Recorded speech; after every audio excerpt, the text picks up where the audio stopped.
kind of on a bigger schedule without talking necessarily too much about numbers of bottles and structural elements, and we can work on that, since I think we all have that in the back of our minds anyway.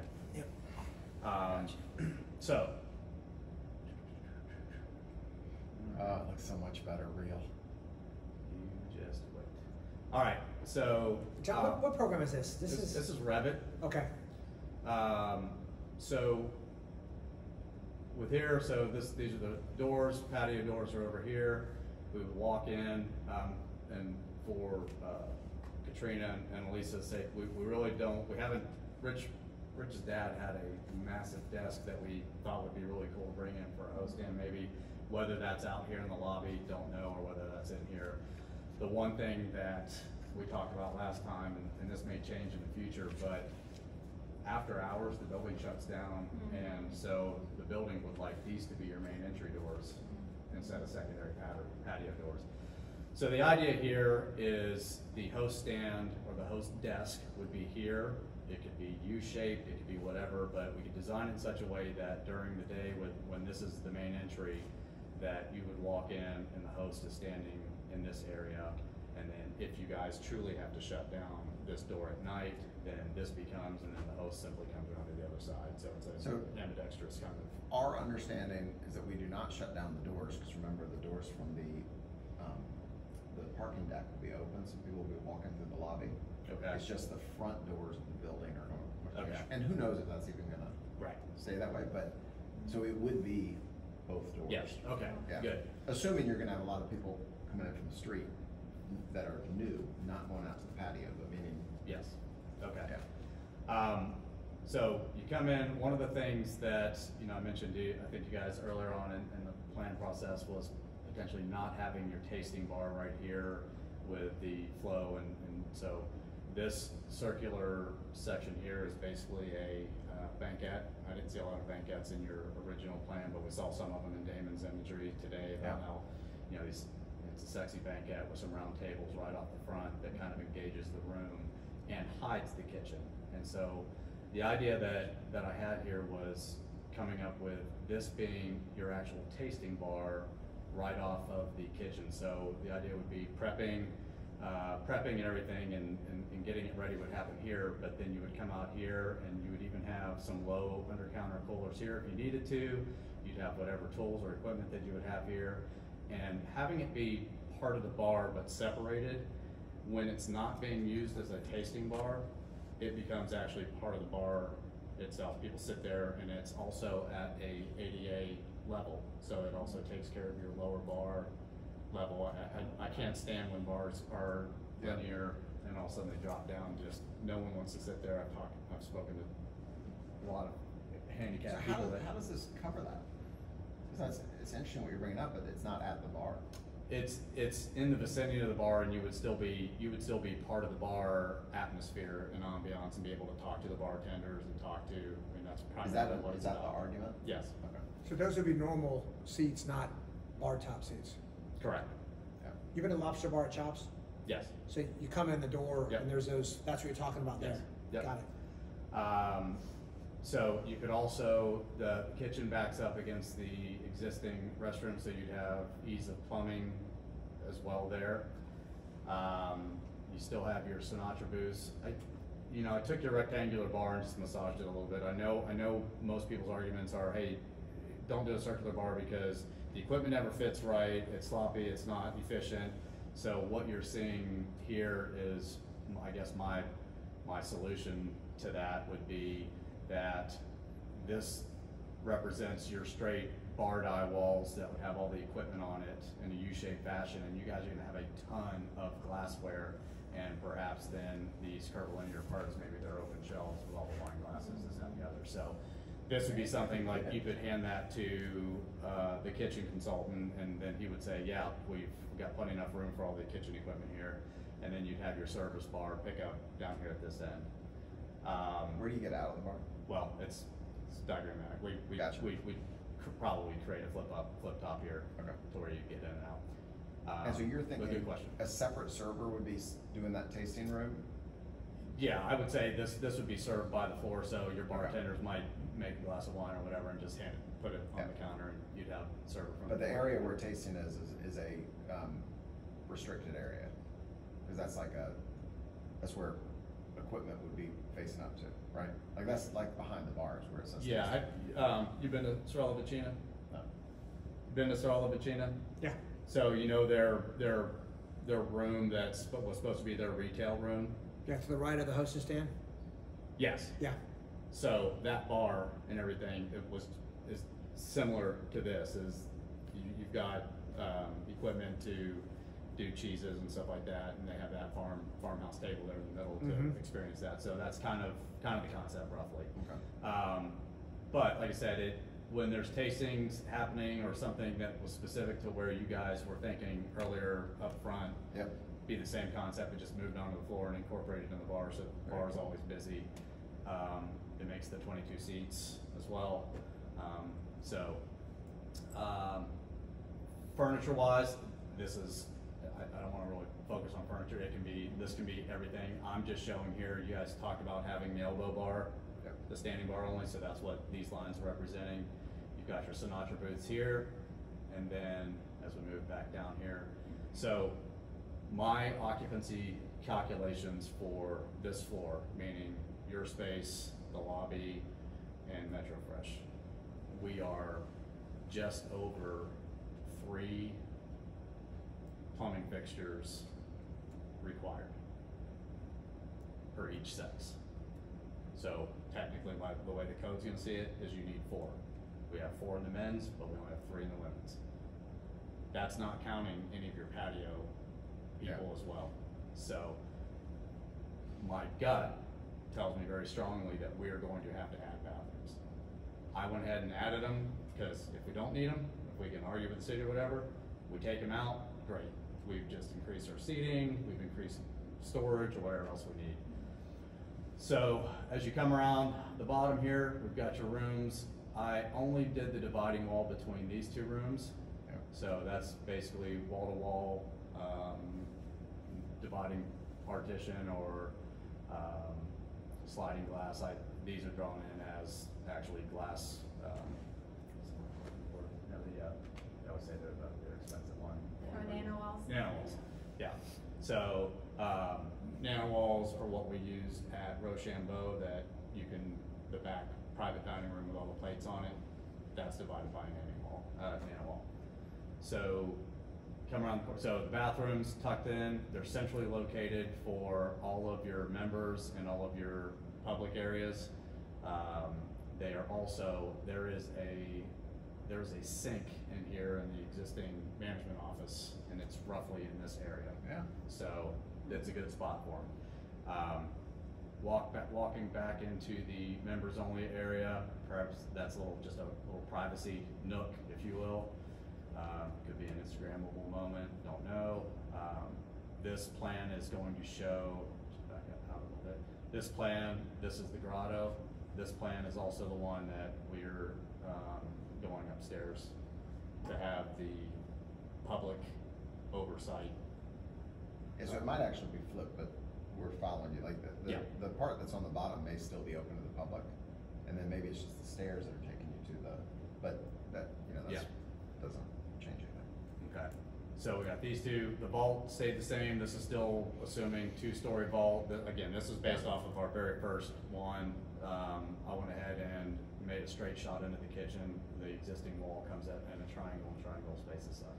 So, so that is the ground floor for this. So that had a mezzanine over the grotto area all the way around to the kitchen, kind of like the original. Yes. Okay. Now, well, this one actually did not. I stopped the mezzanine here. It didn't have us going to the kitchen because we were talking about taking the stairs out of the kitchen. So I just Gotcha. nixed that. So, but then this would be the upstairs area. You No come up- ADA issue. For For up there. I don't think there should be. Okay. I'd argue it. So this would be the upstairs area coming up, and you've got your grotto underneath it. These are sitting basically above the toilets and stuff. Yep. Okay?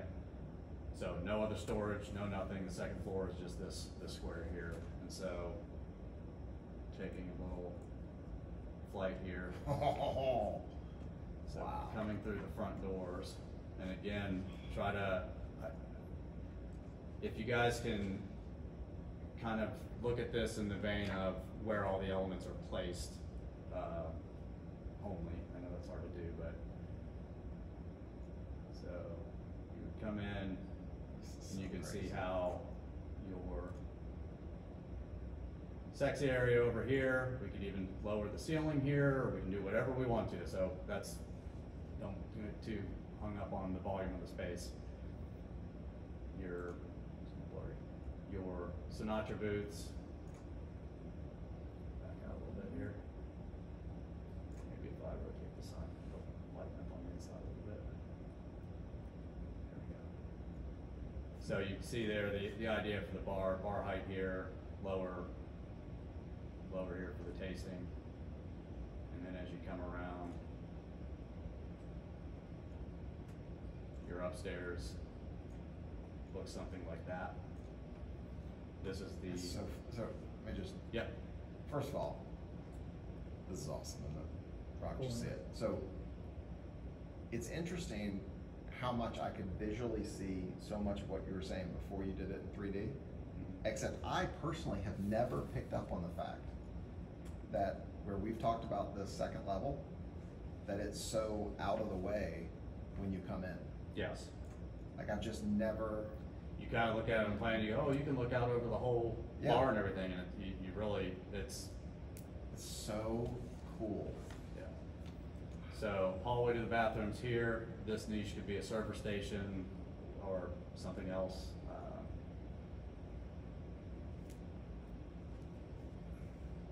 But you also get a sense, and I didn't put any human scale in here, you also get a sense of how tight this begins. So this floor, I believe, is at 8 feet 9 inches tall.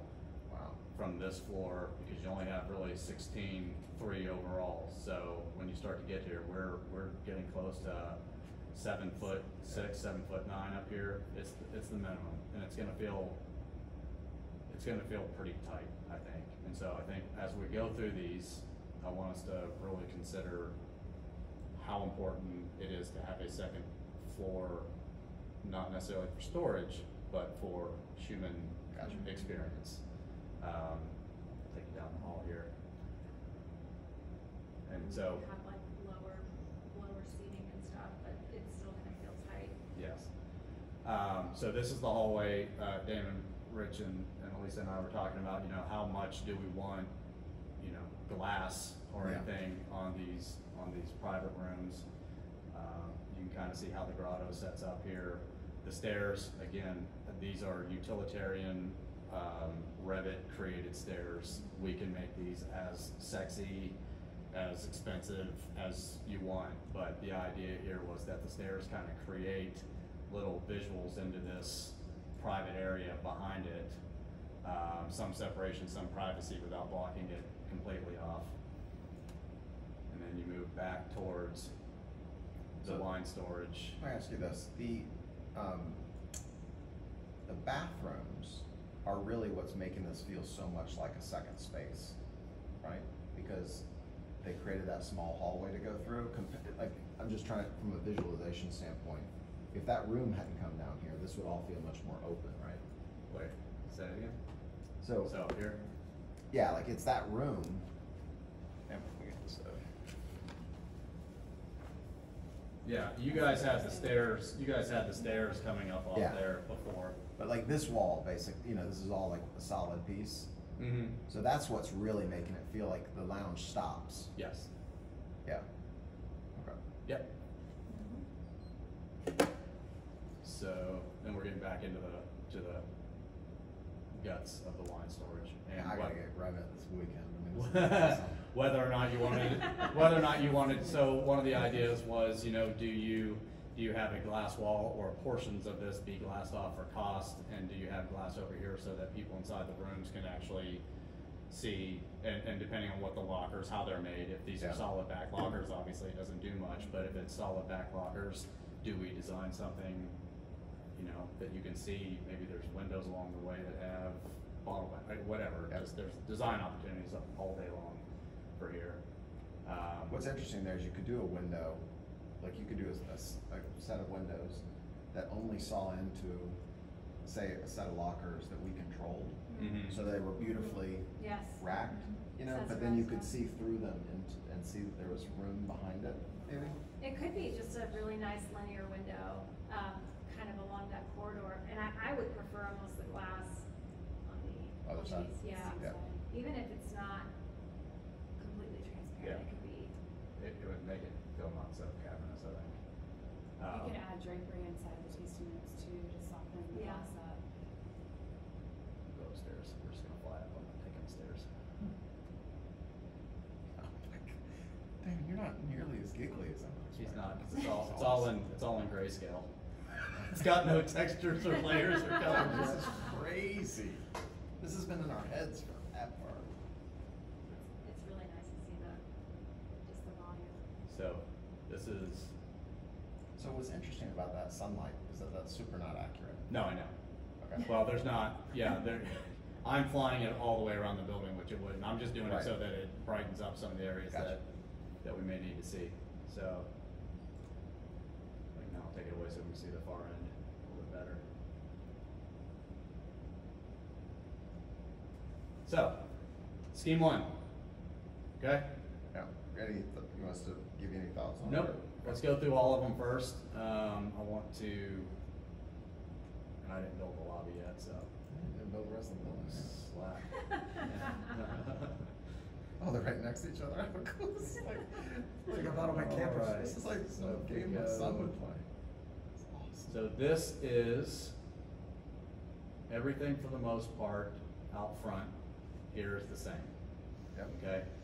This looks at the best of both worlds as far as your storage goes. So this is when we started going, hey, Yeah. what if we pulled the wine vault down in scale so that we could create a members lounge? Okay, and what if that members lounge had a second story to it? And at one point, I believe we were just going to, and then what happens if we take the wine, the other part of the wine vault, and wrap it around this way so that it becomes more visual to the people out in the bar. I think we talked about not doing a non-members mezzanine level here, and this would only be accessed by people going to the wine vault. I went ahead and did two options. Okay. What would it look like to have members sit up there and have that also be a wine vault with the restrictions in mind, okay? Yep. So really, this scheme then looks like this on the second floor. Yeah. So you take the stairs up just like you did, but you turn this way, this is all wall, and then you get to this from the wine vault, Yep. okay? And then you have the stairs overhead and add furniture to the upper members level. You that- got my corner stairs. I did. Wow. They made sense. So that's how that one, but wait till you see what this does. Now, one of the problems we're gonna have with this, which is why I've started to rework it, egress, travel distances aren't going to work. You're not going to be able to get from this all the way here and down the stairs and out into a corridor in enough feet.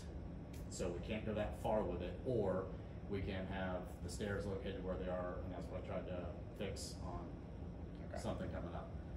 The But old egress got the us. old burning up in a fire. It's All right. Which is bullshit. If the It is fire's climate control. If the fire's hot enough, you're gonna get to the stairwell fast enough. That's true. And it's glass, that's an egress. So. Yeah, that's right. It's not that high. That Only completely if- opens it up quite a bit for some action up top here. Disregard the massive horizontal mullions. We would do something different a little bit, Cool. not as bulky. So, we were just seeing wall last time, that's right, because over the Sinatra booths, there was a big like half moon kind of thing. Yeah, you were seeing solid wall up there before. Yep. Now you'd have a And so what was walkway. that wall, but the wall was in front. The wall was in front of nothing. No, but it was not at the back of the Sinatra booths. Correct. It We was- brought you it brought it- out. okay, And yeah. We just yeah. So you, in that first one, it did enclose some of the space when you Yes. didn't have to. Yes. Okay. Yeah, and yet, and technically, if we go with something where we're not going with a program over the Sinatra booth, we can pull that back, we can shape that volume however Yeah. we want. I just brought the ceiling over it just to Gotcha. make it a little bit more cozy. But that's obviously a pretty big difference, and it makes a big difference on this space And to open the that up. difference that I hope I'm picking up and you're saying is that it feels more open. Now Yes. it doesn't feel as small as the main lounge. Right. Yes. And then this would be Yeah. just the upstairs, pretty easy to imagine this. Similar to what, or no, you had this space in the other one. Yeah, yep. This was the space in the other one, except that was a solid wall there. Yeah. Okay. Yeah. So everything else pretty much the same.